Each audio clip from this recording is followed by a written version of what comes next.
오늘도 믿음으로 말미암아 본문 말씀을 통해서 주시는 하나님께서 예비하신 은혜를 받기 원합니다. 오늘은 본문 22절과 23절을 중심으로 해서 강론하고자 합니다. 다시 읽습니다. 어떤 의심하는 자들을 긍휼히 여기라. 또 어떤 자를 불에서 끌어내어 구원하라. 또 어떤 자를 그 육체로 더럽힌 옷이라도 싫어하여 두려움으로 긍휼히 여기라. 이 말씀은 그리스도를 믿는 저와 여러분의 믿음의 길에서 만나는 두 가지의 어려운 난제를 다루고 있습니다. 이건 믿음 없는 불신자의 이야기가 아니라 믿음 있는 하나님의 자녀된 저와 여러분의 이야기입니다. 자, 우리가 이 지상에서 믿음을 견지하면서 만나는 두 가지 큰 난제가 있는데 그것은 무엇인가 하니 의심과 시험입니다. 무엇이라고요? 의심과 시험. 이 두 가지 문제가 우리가 꼭 극복해야 할 문제입니다. 의심은 주님을 온전하게 믿지 못하고 머뭇거리는 것입니다. 시험은 주님을 믿는 믿음의 종로에서 벗어나 하나님을 대항하는 상태로 서게 되는 그런 좋지 아니하는 모습입니다. 정말 시험을 받고 있는 동안에는 하나님의 은혜가 그 사람에게 작용하지 못합니다. 그러니 참 심각한 문제죠. 의심은 믿음의 성장을 방해합니다. 믿음으로 나아가지 못하게 합니다. 주춤거리는 사람이 담대한 진군을 할 수 없습니다. 그래서 의심은 믿음의 성장을 심각하게 방해합니다. 시험은 믿음을 약화시키고 무너뜨립니다. 그러므로 이 의심과 시험의 난제를 잘 극복하는 것이 우리에게 있어서 대단히 중요한 문제입니다. 여러분, 저나 여러분이나 이 두 난제를 꼭 풀어야 하는 사람들입니다. 저나 여러분 모두 연약합니다. 그런즉 선줄로 생각하는 자는 넘어질까 조심하라. 그러므로 의심에 빠질 수도 있고 시험에 들 수도 있습니다. 우리 각자 시험의 장본인이 되어 내 자신만이 아니라 남에게도 영적으로 해를 끼칠 수가 있습니다. 여러분, 시험에 들면 그 시험은 전염력을 가지고 있어서 전염하는 그런 성질을 가지고 있어서 나와 상종하는 사람에게 또 시험의 감염을 일으킬 수가 있어요.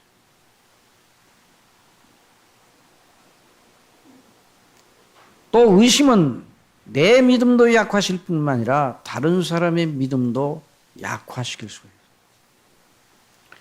오늘 이 본문은 두 가지의 난제를 어떻게 대처해야 할지를 보여주고 있습니다. 그런데 하나님께서 여기 이 말씀을 통해서 의심의 문제에 대해서는 의심하는 자들을 받고 긍휼히 여기라 그래서 의심의 문제는 긍휼의 차원에서 대처하라 그렇게 말씀을 했어요. 시험의 문제는 어떻게 하라고 하는가? 불에서 끌어내어 구원하라 그랬습니다. 이건 대단히 긴박한 아주 황급한 자세로 단호하고 머뭇거리지 말고 아주 공격적인 자세로 이 시험의 문제를 해결해야 된다 그렇게 말씀을 하고 있습니다. 여러분, 남의 옷에 불이 붙은 것을 보면 어떻게 하겠습니까? 그 사람에게 동의를 구하여 불을 꺼줄까요? 이렇게 할 필요가 없습니다. 옆에 물이 있으면, 물양동이가 있으면 그 사람의 동의 여하에 관계없이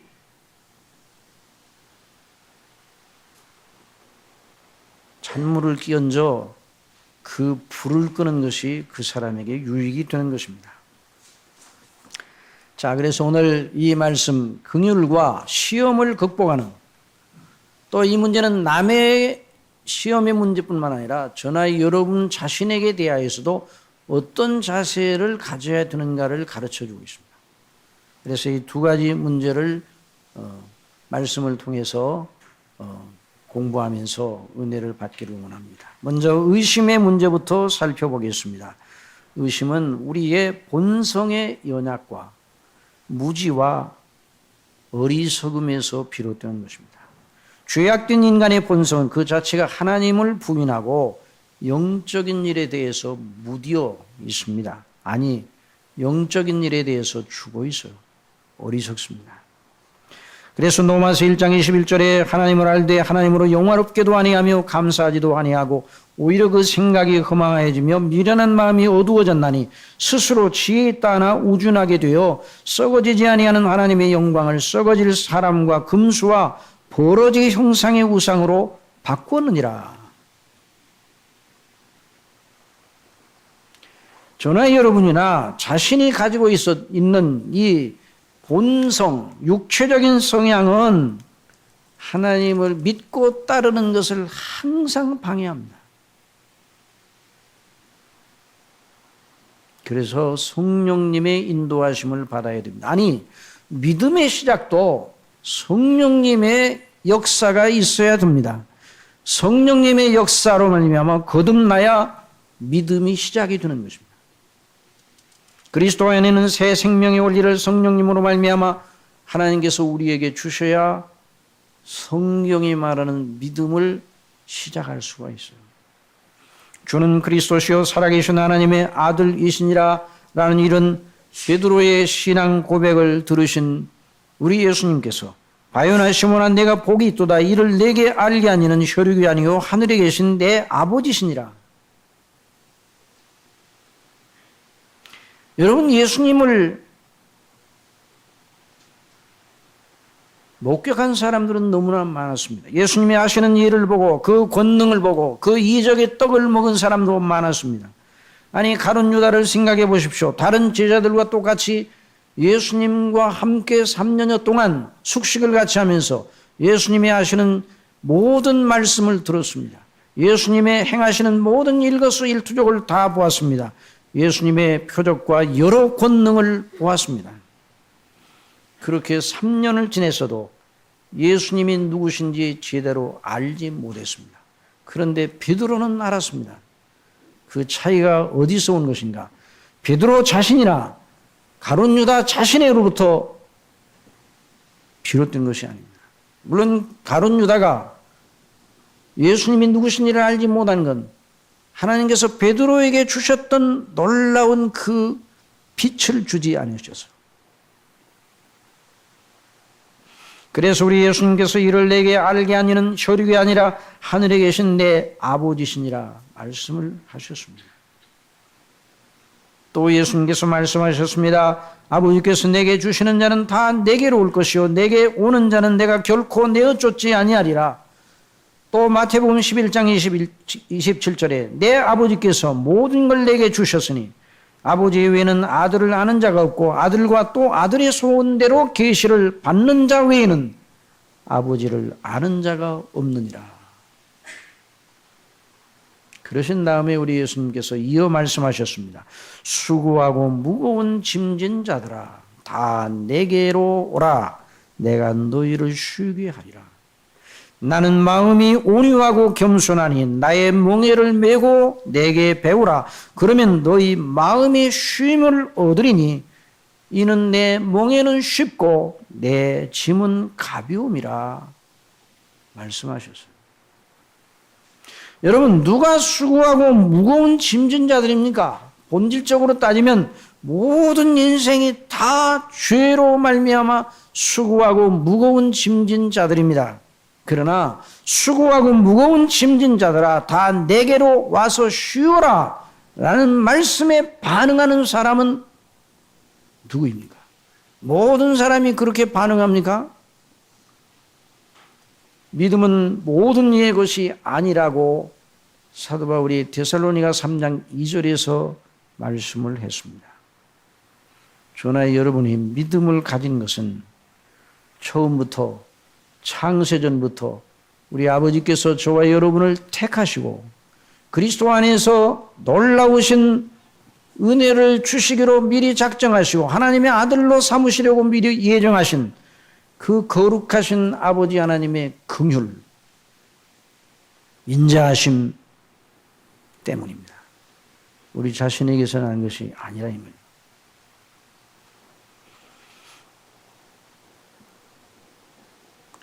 우리 예수님을 믿는 믿음을 가지고 지상생애의 모든 날들을 살고 그리고 하늘에 있는 아버지의 집에 당도하기까지 모든 날들이 하나님의 성령의 인도하심, 성령님의 인도하심, 그리스도 안에서 우리를 늘 붙잡아 주시는 하나님 아버지의 은혜가 아니면 불가능한 것입니다.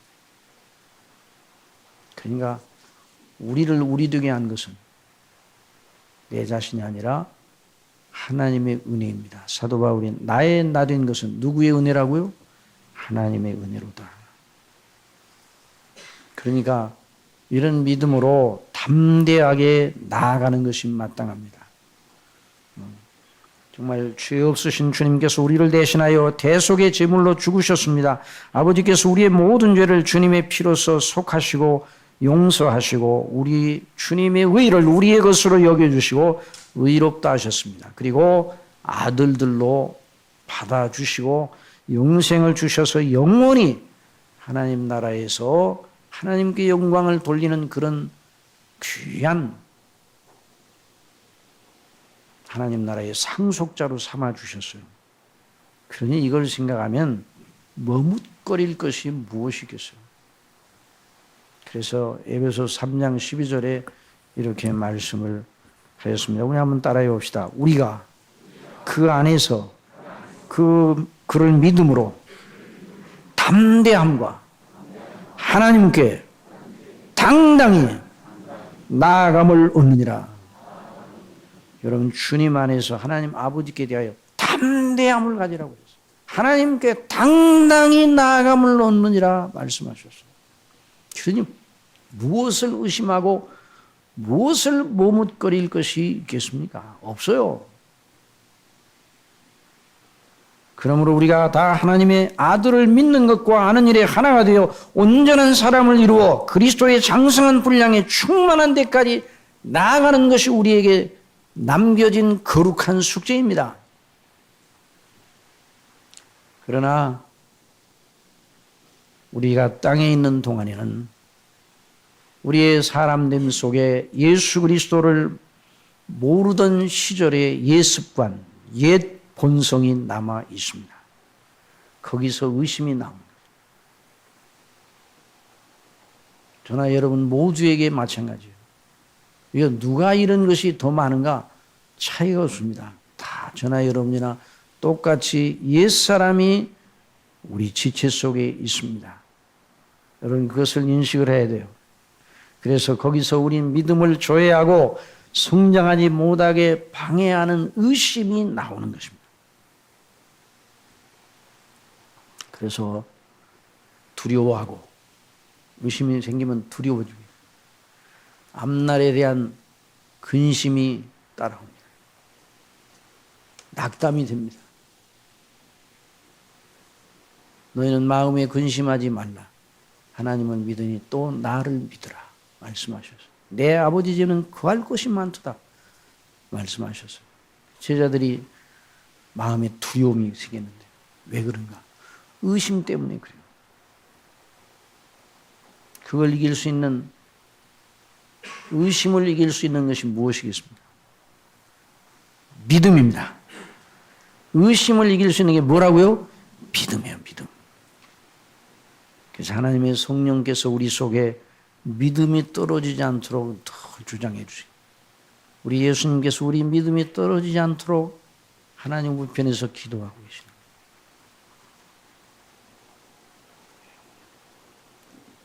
그런데 어떤 사람이 의심이 생겨서 머뭇머뭇하는 그런 모습을 보이고 복음의 영광에 대해서 혼란스러워하고 그럴 때 어떻게 해야 되는가? 긍휼히 여기라고 했습니다. 긍휼히 여기라. 의심하는 자를 긍휼히 여기라. 이단에 빠진 자는 한두 번 경계한 다음에 멀리하라고 했어요. 그러나 이단에 빠진 건 아니고 잘 몰라서 또 연약해서 그런 경우에는 긍휼히 여기라. 우리도 하나님의 긍휼을 입었기 까닭입니다. 긍휼히 여기는 자는 복이 있나니 저희가 긍휼히 여김을 받을 것입니다. 말씀해 주셔서 이 팔복의 말씀은 저나 여러분 그리스도 안에 있는 하나님의 사람들을 우리 예수님께서 묘사해 주신 거예요. 또 마땅히 그런 마음의 상태를 견지하고 있어야 된다는 거죠. 여러분 에베소서 2장 3절에 전에는 우리도 다 그 가운데서 우리 육체의 욕심을 따라 지내며 육체와 마음이 원하는 것을 하여 다른 이들과 같이 본질상 진노의 자녀였더니 긍휼에 풍성하신 하나님이 우리를 사랑하신 그 큰 사랑을 인하여 허물로 죽은 우리를 그리스도와 함께 살리셨고 너희가 은혜로 구원을 얻은 것이라. 그래서 우리 자신에게서 난 것이 아니에요. 그리고 연약한 분들을 볼 때 긍휼히 여기라는 거예요. 하나님이 나를 긍휼히 여기신 것처럼 또 믿지 아니하는 사람들을 볼 때도 긍휼히 여겨야 돼요. 나도 믿지 않을 때가 있었기 때문에. 또 하나님이 은혜 주지 아니하시면 내 믿음이 당장에 떨어질 수 있어요. 아니 하나님 정말 은혜를 끊어버리면 그날로 믿음이 떨어지는 거예요. 불을 끄면 오랫동안 있다가 어두워지는 게 아니에요. 전기를 내리면 당장에 어두워지는 거예요. 하나님의 성령께서 저와 여러분 심령 속에 주시는 이 믿음 떨어지지 않도록 주시는 이 역사하는 놀라운 능력을 거두어 가시면 성령님 거두어 가시면 당장에 믿음이 떨어져 불신앙 상태로 갑니다. 이렇게 우리가 연약해요. 그러니 믿음이 강하다는 사람들은 믿음이 연약하여 자주 의심의 함정에 빠지는 이들을 보고 어떻게 그럴 수 있느냐고 하지 말고 인내하며 불쌍히 여기며 주님의 은혜로 그를 믿음 안에서 세워주려고 애를 써야 됩니다. 그래서 저나 여러분이나 믿음을 가지고 처음 시작할 때부터 지금까지 믿음을 견지해 온 그 과정을 보세요. 아니 우리 육체도 그렇잖아요. 우리 육신 우리가 이제까지 온 것이 뭐 우리가 잘해서 된 겁니까? 하나님의 주신 은혜, 부모로부터 잉태함을 받고 하나님께서 부모를 통해서 잉태되도록 하셨고 태어나게 하셨고 부모의 품 안에서 자라게 하시고 부모님들 또 일가 친척들 또 여러 관계들 또 선생님들 또 여러 또 어른들 친구들 뭐 이런 여러 가지 관계 속에서 그 품 안에서 우리 각 사람이 자라서 이렇게 있는 거 아닙니까? 그런데 우리 믿음도 마찬가지. 우리 믿음도 저나 여러분이나 우리 강한 것이 우리 스스로에게서 난 것이 아니에요. 하나님의 세우신 교회의 품, 믿음을 어디를 통해 주시는가? 교회를 통해서 믿음을 주시는 거예요.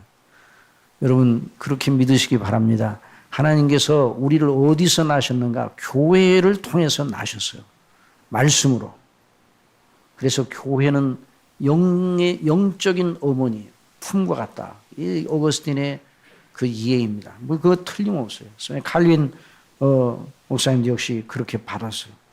그러니까 우리 교회 안에서 저나 여러분 똑같아요.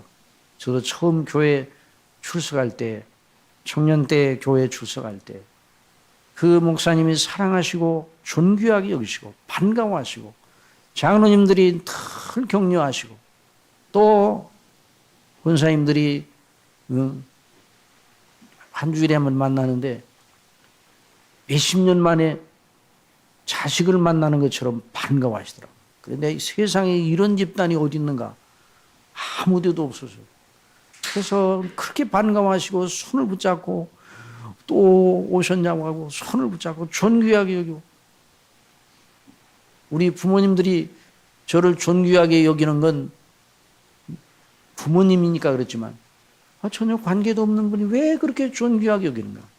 그리스도 안에서 사랑으로 긍휼을 받은 자로 긍휼을 베푸는 것이에요. 그래서 믿음을 정착하고 말씀을 배우고 그렇게 해서 또 가지고 있는 연약을 흉보지 아니하고 흉볼 일이 많았겠죠.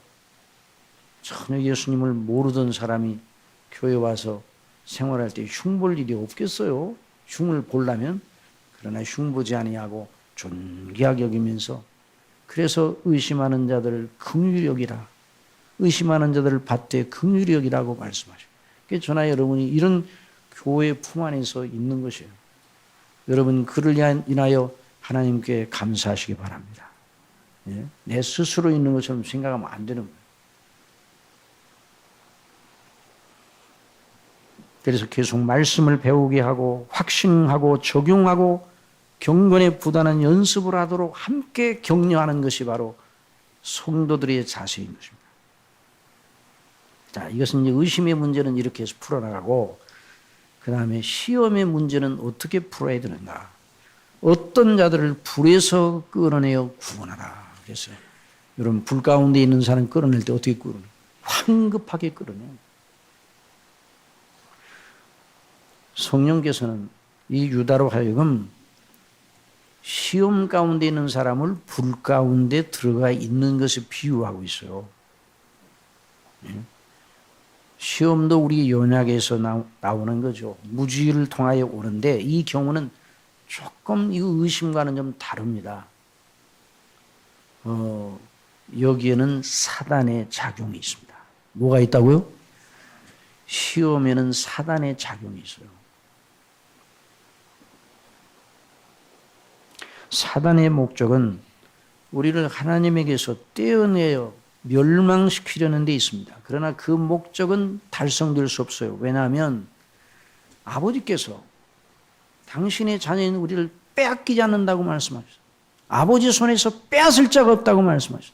우리 주님 손에서 빼앗을 자가 없습니다. 너는 내 것이니 내가 너를 구속하여 지명하여 불렀나니 너는 내 것이라. 내가 불 가운데로 지날지라도 불이 너를 침몰치 사르지 못하고 물이 너를 침몰치 못하리니 너는 내 것이라 말씀하셨어요. 저나 여러분이 그러한 존재임을 믿으시기 바랍니다. 그런데 그 사람을 사단이 그러니까 그런 사람을 감히 뺏어올 수 없다 그래가지고 가만히 두는 것이 아니라 계속 믿음의 회방을 하는데 어떤 식으로 회방하는가? 사단이 우리 속에 역사하여 우리 속에서 역사하여 시험하지는 않습니다. 여러분 믿는 사람들은 주님을 모시고 있는 믿는 사람들은 절대로 귀신 들릴 수가 없어요. 어떤 사람들은 뭐 툭하면 귀신을 쫓아낸다고 그러는데 믿는 사람들은 귀신 들릴 수가 없습니다. 여러분 믿습니까? 믿는 사람들은 성령님께서 함께 계시기 때문에 성령의 전이셔요. 그러니 믿는 사람들 속에 마귀가 역사한다든지 우리에게 손을 대지 못합니다. 마귀가. 요한일서 5장 18절에 하나님께로서 난 자마다 범죄치 아니하는 줄을 우리가 아노라. 하나님께서 나신 자가 저를 지키심에 악한 자가 저를 만지지도 못하느니라 그랬어요.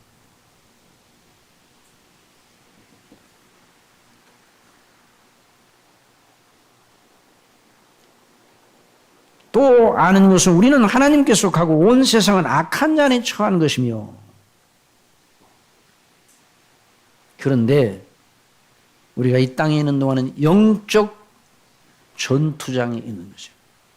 마귀가 우리에게 손을 대지 못합니다.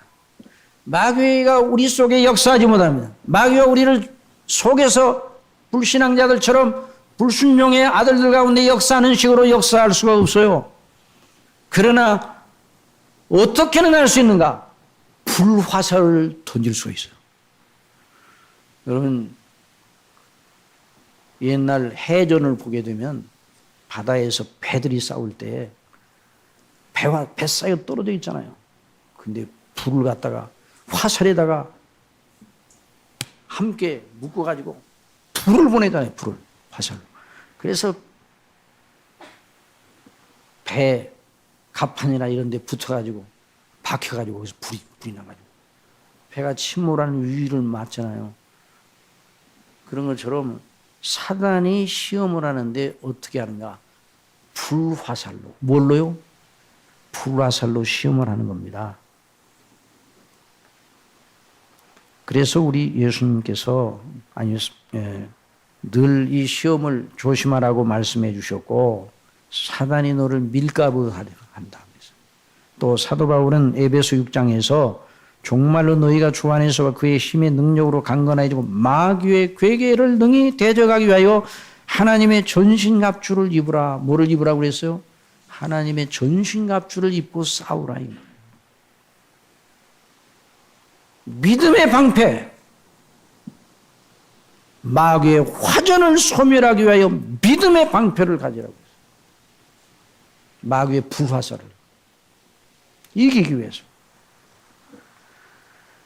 그런데 여러분, 우리가 영적인 싸움에서 사단의 그 공략에서 지게 되면 사단이 우리 속에 자꾸만 암시를 던진단 말이야. 암시를. 우리를 만지지는 못하되 암시를 던지는 거예요. 국경 너머에 적군이 있어요. 쳐들어오지는 못하나 계속 암시를 던질 수 있어요. 방송을 통해서, 선전을 통해서. 그래서 이 영적인 싸움에서 지게 되면 영적인 포로 잡힌 사람처럼 되는 거예요. 적군의 포로가 되면 아군을 위해서 아무 일도 못할 뿐 아니라 적군을 돕는 꼴이 됩니다. 영적으로 우리는 하나님의 자녀입니다. 그러나 시험에 들면 마치 사단의 종처럼 행하게 됩니다. 이게 심각한 것이죠. 그걸 가리켜서 성경에서 시험에 든다 그렇게 말합니다. 마귀가 가룟 유다의 마음속에 들어가 예수님을 팔 생각을 굳혔습니다. 이 경우는 시험에 든 것이 아니에요. 멸망의 자식 가룟 유다는 마귀에게 속해 있었어요. 마귀가 마음대로 역사할 수가 있었어요. 그러나 하나님의 자녀인데 마귀가 가룟 유다에게 행한 것처럼 하지는 못합니다. 그러나 시험에 들게 할 수는 있어요. 그런 대표적인 사례가 누구인가? 베드로입니다. 여러분, 베드로가 그랬다면 저나 여러분은 얼마나 그럴 수 있는가를 생각을 해야 돼요.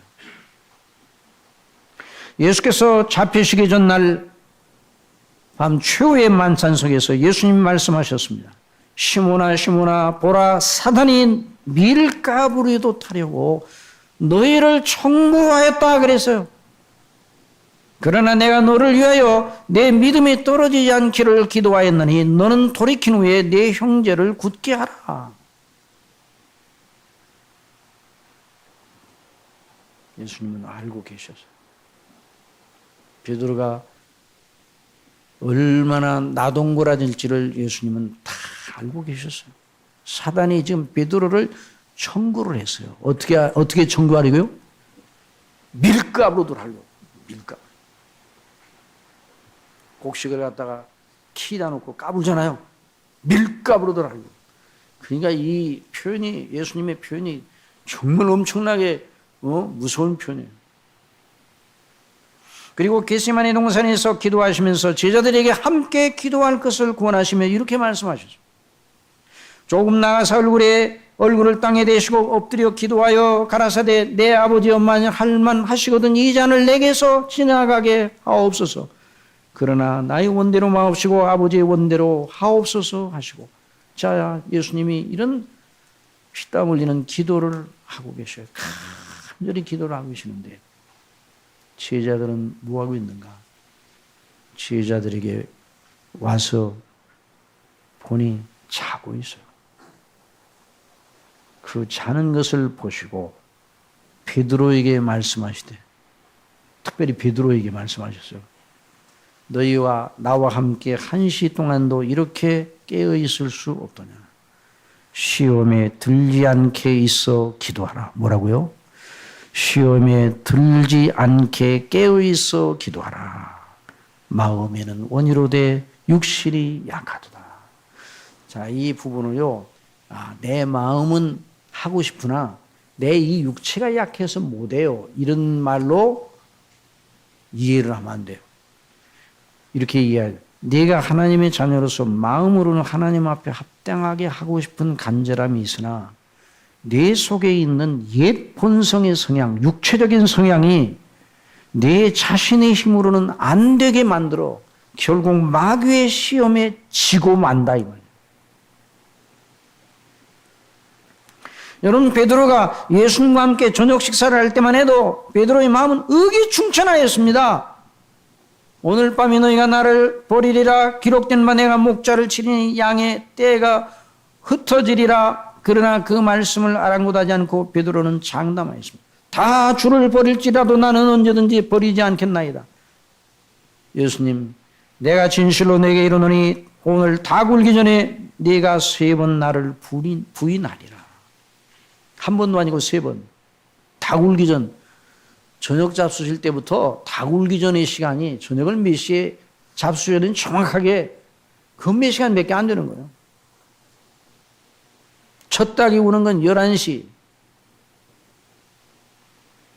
뭐 조금 부지런한다면 그보다 더 먼저 울 수도 있고.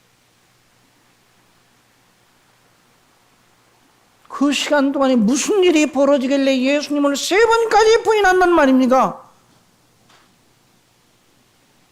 베드로가 마음으로 그렇게 생각했을 거예요. 단호하게 베드로가 말합니다. 내가 주와 함께 죽을전정 주를 부인하지 않겠나이다. 그리고 다른 제자들도 그와 똑같이 말해요. 그런데 어떻게 되었습니까? 베드로가 바깥들에 앉았더니 예수님은 잡혀가고 가야바 법정에서 빌라도의 법정에서 계속 고난이 시작이 된 것입니다. 한 여종이 베드로에게 물었습니다. 또 갈릴리 사람 예수와 함께 있었구나. 이렇게 지적을 하면서 베드로가 모든 사람 앞에서 부인하여 가로되 아니야.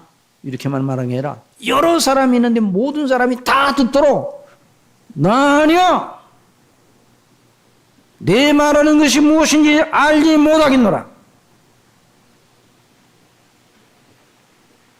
안문까지 진행해 나갔습니다.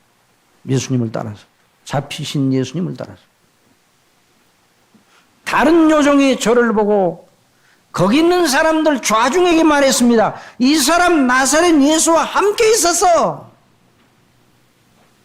베드로가 맹세하고 또 부인하여 이르되, 이 표현은요 대단한 표현이에요. 맹세하고, 이 맹세는 보통 말이 아니에요. 절대 모른다는 말이에요.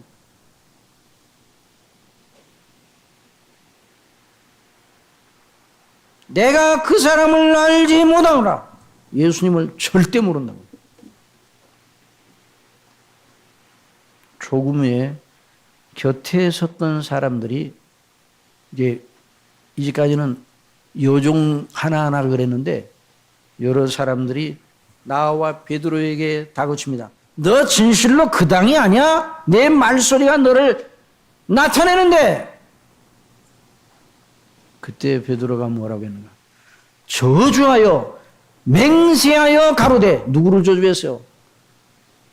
내가 그런 사람을 안다고? 내가 그와 같은 사람을 안다니? 그 저주받은 그 사람을 내가 안단 말이야? 난 몰라. 내가 그 사람을 알지 못한다 그랬어요. 여러분, 베드로가 여기까지 나갈 수 있어요? 그때 닭이 울었어요. 예수님이 그때 베드로를 돌아다 보셨어요. 베드로가 예수님의 시선을, 예수님의 그 돌아보시는, 닭 울자마자 돌아보시는 예수님의 시선 앞에서 자지러지고 말았어요. 통곡을 합니다. 베드로는 정말 예수님의 제일 충성된 제자입니다. 하나님의 자녀입니다. 위대한 사도로 섬길 사람입니다. 위대한 사도였습니다. 그런데 여러분, 시험에 든 베드로는 누구의 종 노릇을 합니까? 마귀의 종처럼 행하는 것입니다. 시몬아 시몬아 보라, 사단이 밀가루 가리고 너희를 청구하였으나 그러나 내가 너를 위하여 내 믿음이 떨어지지 않기를 기도하였노니. 그래서 베드로가 그렇게 한다고 해서 예수님이 너 나를 3번 분해서 너는 내 사람이 아니다 라고 베드로를 버리시지는 않았지만은, 우리 예수님은 우리가 연약하고 시험에 빠지는 쪽쪽 내가 너를 버리겠다고 위협하지 않으십니다. 우리가 연약하고 넘어져도 우리를 긍휼히 여기시고 또다시 회복해 하시는 것입니다. 그러나 여러분, 시험에 들고 있는 때는 누구의 종 노릇을 한다고요? 사단의 종 노릇을 하는 거예요. 우리는 누구의 종입니까? 하나님의 종입니다. 누구의 자녀입니까? 죽어도 하나님의 자녀.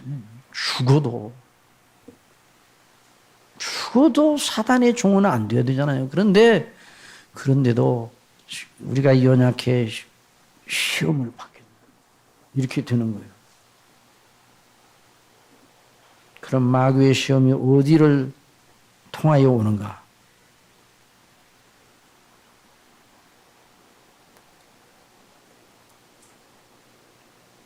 여기까지 배워야 돼요. 자, 오늘은 여기까지 하고 다음에 하겠습니다. 그러면 안 돼요. 그러니까 이 한 벌 설교를 마치려면 그냥 시간이, 우리 교회 시간은 왜 이렇게 빨리 지나가는지 이걸 알아야 돼요. 그럼 믿음이, 이 시험이 어떤 경로를 통해서 오는가?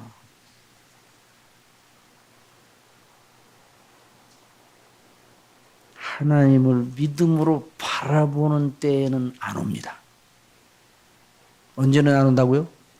믿음으로, 따라합시다. 믿음으로 하나님을 경외하는 때는 절대로 마귀가 시험하지 못합니다. 역청을 노아의 폐에 발랐어요. 물이 덮이고 홍수가 나서 그래도 한 방울의 물도 들어가지 못했습니다. 우리 하나님께서 역청을 칠하여 배 모든 그 나무 사이사이에다 다 바르고 있어요. 믿음은 아까도 말씀드렸지만 마귀의 불화살을 막아내는 방편입니다. 모든 것 위에 믿음의 방편을 가지고 이로써 능히 악한 자의 모든 화전 곧 불화살을 소멸하고, 그렇게 말씀드렸어요. 하나님의 말씀을 믿음으로 하나님을 경외할 때 마귀는 절대로 시험할 수 없어요. 여러분이 에덴 동산에서 하나님의 말씀을 붙잡고 선악 알게 하는 나무의 실과를 따먹지 말라 하셨다, 그 말씀만 붙잡고 있었으면, 하나님을 바라보고 있었으면 마귀가 어떤 말을 하더라도 절대로 넘어지지 않습니다. 마귀는 그 말씀을 버리고 자기의 말을 받게 해서, 여러분 언제나 마귀는요 논리를 가지고 덤빕니다. 뭘 가지고 덤벼요? 논리를 가지고 덤벼요. 이치를 가지고 덤벼요. 그러니까 어디서 어디까지 보면 옳아 보여요. 전체로 보면 아니죠. 목적이 다르면서.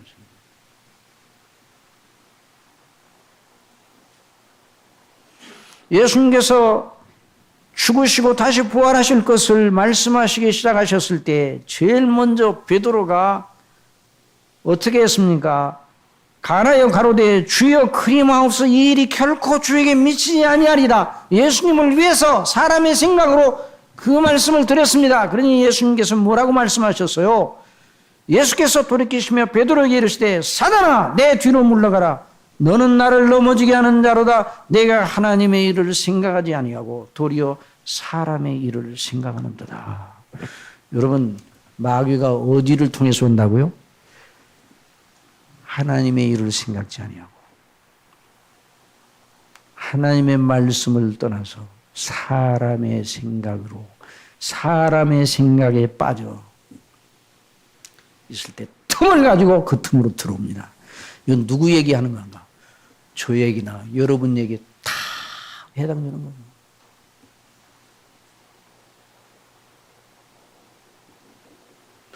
그러므로 우리 예수님께서 말씀하셔서 이 예수께서 제자들에게 이르시되 아무든지 나를 따라오려면 자기를 부인하고 자기 십자가를 지고 나를 쫓을 것이니라. 심지어 더 나가서 누구든지 제 목숨을 구원고자 하면 잃을 것이요 누구든지 나를 위하여 제 목숨을 잃으면 찾으리라. 그러니 시험에 든 자를 자신이든 남이든 시험에 든 자를 극복하는 방법이 뭔가? 믿음의 생명줄을 빨리 던져야 됩니다. 말씀을 붙잡아야 됩니다. 믿습니까?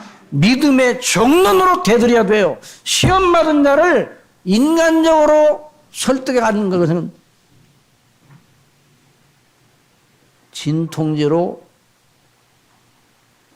머리 아픈 거 잠시 가라앉힐 수 있는 효과는 있을 수 몰라요. 그러나 그 시험을 근본적으로 벗어나게 하지 못합니다. 말씀으로 정면으로 한번 합시다. 말씀으로, 믿음으로, 기도하면서 말씀으로, 믿음으로 대처해야 됩니다. 그것도 불에서 끌어내는 것처럼 황급히 해야 돼요. 황급히. 아까도 말씀드렸지만 불이 붙었어요. 몸에. 그거 모르고 있어요. 그러면 어떻게 해야 돼요? 그 사람한테 좀 옷에 좀 불이 붙었는데 어떡할까요? 그렇게 물어볼 필요가 없는 거예요. 물이 있으면 빨리 끼얹어서. 시험 받고 있는 사람, 그 사람이 시험을 받고 있는 동안에는 하나님의 말씀을 듣지 않고 계속 마귀의 암시에 걸려 은혜 받지 못합니다.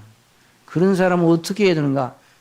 다른 처방이 없어요. 한번 따라합시다. 복음의 말씀으로, 십자가의 도로, 그리스도의 피로, 말씀으로 그 형제를 위하여, 그 형제를 정죄하라는 것이 아니라 그 형제를 건지기 위해서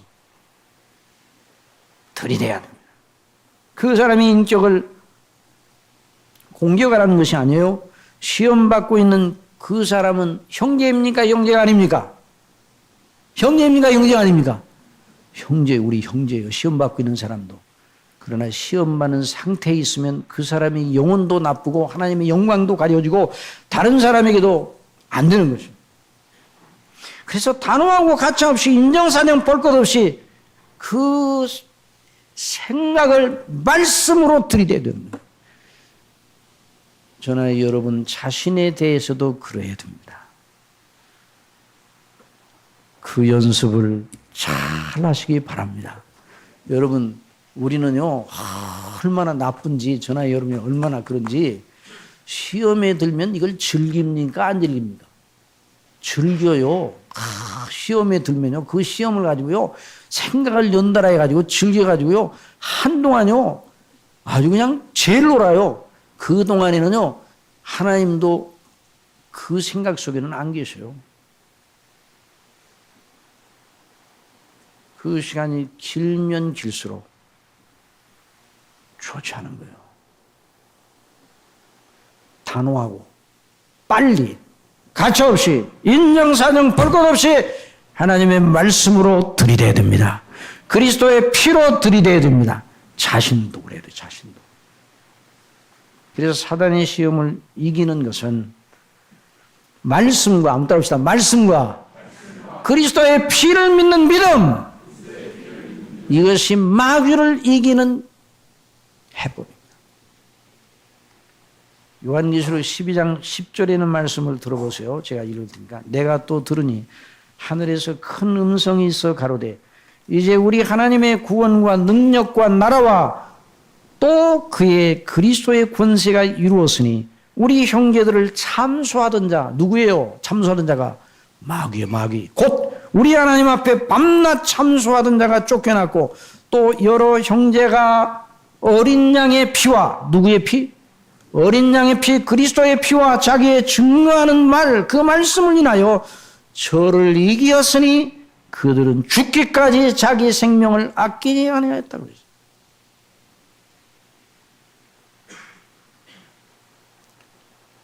형제가 시험에 빠져 있으면 황급하게 건져주되 믿음의 정론으로 들이대야 됩니다. 그러니까 형제가 시험 받았다 그러면 그 형제를 사랑하는 마음으로, 정죄하는 것이 아니라 사랑하는 마음으로 경계를 하면서 믿음의 정론이 무엇인가를 생각하도록 해줘야 돼요. 시험 받고 있는 그 사람의 상태에 대한 동정심을 가지는 건 그건 안 되는 거예요. 이제 시간이 지나갔지만, 자, 바울이, 이것만 하고 끝나겠습니다. 바울이 베드로에게 면책한 일이 있었어요. 한번 들어보세요. 갈라디아서에 나오는데요. 게바가, 이제 베드로를 말하는 거예요. 안디옥에 이르렀을 때 책망할 일이 있기로 내가 저를 면책하였노라. 야고보에게서 온 어떤 이들이 이르기 전에 베드로가 이방인과 함께 먹다가, 자, 베드로는 유대인 아니에요. 그런데 이방인과 함께 먹고 있었어요. 저희가 오매 유대인들이 왔다는 말이에요. 그가 할례자들을 두려워하여 떠나 물러가매 남은 유대인들도 저와 같이 외식함으로 바나바도 저희의 안식에 유혹되었느니라. 그러므로 나는 저희가 복음의 진리를 따라 바로 행하지 아니함을 보고 모든 자 앞에서 게바에게 이르되 네가 유대인으로서 이방을 쫓고 유대인답게 살지 아니하면서 어찌하여 억지로 이방인을 유대인답게 살게 하려느냐. 여러 좌중 앞에서 베드로를 문책을 했어요. 똑같은 사도인데도. 그 일로 베드로와 바울 사이가 갈라진 게 아니에요. 베드로가 얼른 그 복음의 말씀으로 피하여서 그걸 이기고 초대교회가 사도들이 연합하여 복음의 영광을 위해 견고히 서게 되었습니다. 물론 바울이 스스로 그렇게 하는 것이 아니라 그 속에 역사하시는 성령께서 그리하도록 하신 겁니다. 사랑하시는 성도 여러분, 저나 여러분은 연약하여 의심과 시험에 난제 앞에 날마다 서 있습니다. 오늘 주신 말씀처럼 하나님의 말씀을 믿음으로 그리스도의 피로 하나님의 성령의 인도하심으로 늘 의심을 이기고 마귀를 이기고 시험에 들지 않고 하나님이 위해서 부르신 부름의 상을 위하여 그리스도 예수 안에서 쫓아가고 달려가는 그런 귀한 역사가 넘치기를 간절히 바랍니다. 기도하겠습니다. 사랑하시는 아버지 하나님, 오늘 말씀을 통해서 저희들에게 또한 은혜를 주셨습니다. 저희는 혼자 버려두면 아버지 하나님 날마다 의심, 근심, 낙담, 절망, 좌절에 빠져들어가고 또 사단이 그걸 이용해서 우리를 시험에 들어가해서 하나님의 자녀인데도 마치 사단의 하수인처럼 행동하는 대로 금방 빠져들어갈 수 있습니다. 아버지 하나님, 저희들 오늘 주신 말씀 늘 우리 자신에게 적용하여서 어떤 경우에도 하나님의 복음의 말씀을 믿고 의존하고 성령님의 인도를 따라 그리스도의 피로 늘 마귀의 그 모든 관계를 이겨나가는 역사가 있게 해주시고, 형제가 연약에 빠져 있을 때 긍휼히 여기고 또 시험 들을 때 긍휼히 여기면서 위하여 기도해 주되 하나님의 말씀의 정론으로 믿음으로 형제를 끌어낼 수 있는 이런 놀라운 지혜를 허락하여 주옵소서. 예수님의 이름으로 기도드리옵나이다. 아멘.